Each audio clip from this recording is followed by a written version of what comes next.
വളരെ നല്ലൊരു എക്സ്പീരിയൻസ് ആയിരുന്നു. ഇത് ആദ്യമായിട്ടാണ് ഞാൻ ഡൂഡ് ചേട്ടന്റെ കൂടെ വീഡിയോ എടുക്കുന്നത്.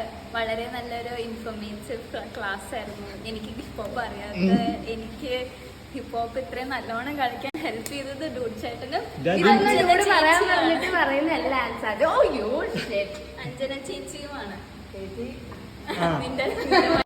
മെനക്കെട്ട് ലേറ്റായി വന്നെങ്കിലും ഇതിനൊരു കുറവില്ല ഗൈസ്.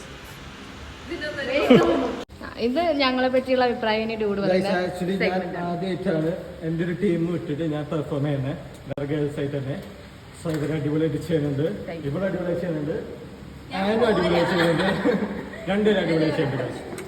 അത്രേ ഉള്ളൂ ഞങ്ങളുടെ കമ്മിറ്റ്മെന്റ്, ഡെഡിക്കേഷൻ. കമ്മിറ്റ്മെന്റ് ആയിട്ട് ഞങ്ങൾ അടുപ്പിച്ച് പ്രാക്ടീസ് വെച്ചിട്ടുണ്ടായിരുന്നു. എല്ലാ പ്രാക്ടീസ് സെഷനും കൃത്യമായി വരും. ഒരാൾ നേരത്തെ വരും, ഒരാൾ ലേറ്റായി വരും, പിന്നെ ഒരാൾ ലേറ്റായി വരും, ഒരാൾ നേരത്തെ വരും. പക്ഷെ എങ്ങനെയൊക്കെ ടാലി സെറ്റ് ആവും.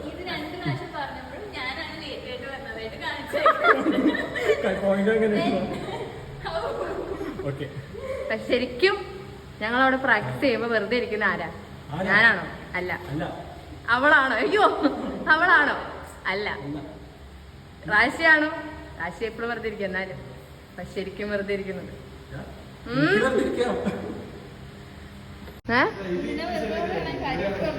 30 അൺമാരീഡ് ആയിട്ടുള്ള ഡൂഡാണിത്. നിങ്ങൾക്ക് ആർക്കെങ്കിലും താല്പര്യം ഉണ്ടെങ്കിൽ പ്ലീസ് അപ്രോച്ച്. അതെ, ശ്രീരാജ് എന്നാണ് കേട്ടോ പേര്. അതെ, ക്രിസ്ത്യനാണ്. ബാക്കിലൊരു റാശി ഉണ്ട്. റാശി ഹാൻഡ്സ് അപ്പ്. അയ്യോ, റാശി.